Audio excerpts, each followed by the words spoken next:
Pero si la pitada se produce, porque no son capaces los unos, que son mayoría, de acallar a los otros, yo hace mucho tiempo, desde que se celebró una final en Francia y el entonces presidente Sarkozy dijo que la próxima vez que se pitara la Marsellesa se suspendía el partido, siempre he pensado que en un país serio, cuando se está cometiendo en el fondo un delito, está en el Código Penal, a la bandera, al himno o al jefe del Estado no se le debe pitar,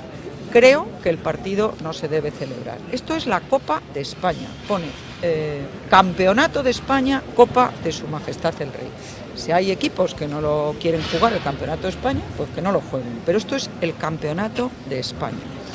Y por lo tanto, pues a mí me parece que lo que no puede es convertirse en un acto de manifestación hostil hacia España y los españoles. Y por ello, pues si se produce la pitada, el partido se suspende, se celebra a puerta cerrada y ya verá usted cómo no se vuelve a producir.